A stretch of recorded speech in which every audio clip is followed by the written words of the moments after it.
In this edition of Versus, we're looking at Samsung's present and how it outdoes Samsung's past. Hey, it's Joshua Vergara from Android Authority. What's going on, everybody? And this is the Samsung Galaxy S4 versus the Galaxy S3. It's been no secret that the Galaxy S4 would take a lot of design cues from its predecessor. For some, that comes as a welcome return to something familiar. For example, the button layout is exactly the same and is quintessential of the Galaxy line. To others, it's a lost opportunity at innovation because it seems like less of a leap and more of an incremental step. In looking through both perspectives, it's clear that while both phones, especially in the same color, look amazingly alike, the S4 does manage to improve on what the S3 started. That rounded look returns but is given flatter sides to help with the handling. The 5-inch screen makes for smaller bezels and the entire device is actually thinner and a little narrower. And although it is only 3 grams lighter, the balancing on the S4 makes it feel nimble without sacrificing a sturdy feel. Keeping the general look and footprint of the S3 makes the S4 one of, if not the best handling 5-inch screen device available now. Yes, Samsung did bring back the plastic feel and look that most users are starting to get tired of, but on the design front, this may be the only real gripe. Nonetheless, the same looks happen to yield the same feel. Samsung's Super AMOLED display makes its return in a bigger 5-inch form. While the original 720p display brought 306 ppi and very vibrant colors to users, the S3 does the same with 1080p resolution and 441 ppi. What you get is a very high-resolution display that brings great contrast and is very sharp. On both displays, you get that very saturated look that makes colors really pop. But if that really isn't your style, the S4 does allow you to change the general color temperature to suit your eyes. It's no surprise that 5-inch screens are this year's attraction, and Samsung did well with its upgrade. Speaking of upgrades, you get a very big speed boost in the Galaxy S4. After all, the Exynos 4412 quad-core processor has been replaced by the Snapdragon 600. This evolution brings the speed from 1.4 to 1.9 GHz, and the scores in Antutu are bumped up a whole 10,000 points. The Mali 400MP has also been upgraded to the tried and true Adreno 320 package. The speed increase is definitely felt as the S4 blazes through its elements, and multitasking 2 GB of RAM is an absolute breeze. Speed is really one of the S4's main attractions, but it's worth mentioning that the S3 is still no slouch. Plenty of people are still coming into the S3 for the first time these days and are plenty happy with the performance. It goes to show how even last year's specs can still hold up today. What many people loved about the S3's extra offerings returns in the S4, and then some. Perhaps the plastic material choice is getting played out, but at least it allows for the inclusion of removable backs. And underneath that back cover lies a removable battery and expandable memory slots. Since the S3, many users have pined to see these features in many of today's current top smartphones, only to find that either one or both are missing. This is not true for the S4. A number of bits and pieces return, like NFC for S-Beam and the proximity sensor that Samsung uses to trigger calls when you bring the phone to your face, for example. But the new parts of the S4 involve mostly the sensors. An infrared sensor detects waving hand movements, and a barometer/thermometer combo measures the general atmosphere. The screen has also been given a sensitive layer that detects your floating finger and treats it like an S Pen. And finally, there is an IR blaster that can control TVs and various players. It's clear that the Galaxy S3 was definitely one of last year's best examples of great smartphone technology, but Samsung sought to make the S4 much more than that.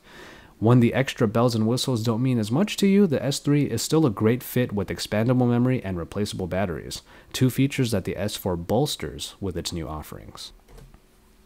Speaking of removable batteries, the unit included with the Galaxy S4 comes in at 2600 mAh, 500 more than the 2100 unit found in the S3.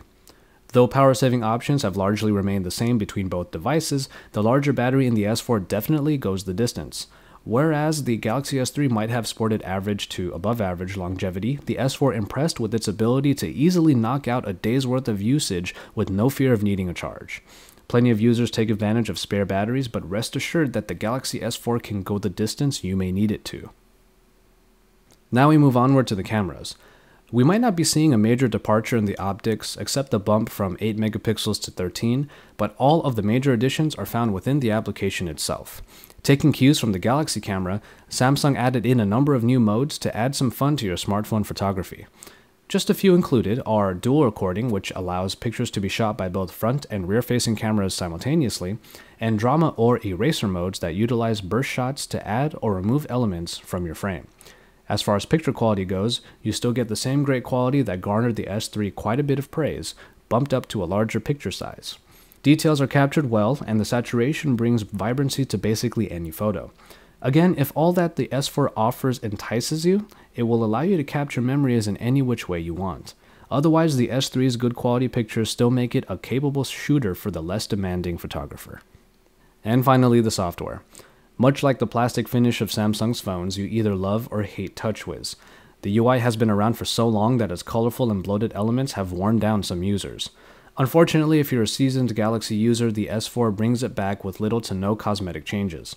I will say though that the larger, higher resolution screen makes TouchWiz elements fit a little better, as bubbly and often overly colorful icons proved intrusive on the S3. The size increase of the screen does help to somewhat alleviate this.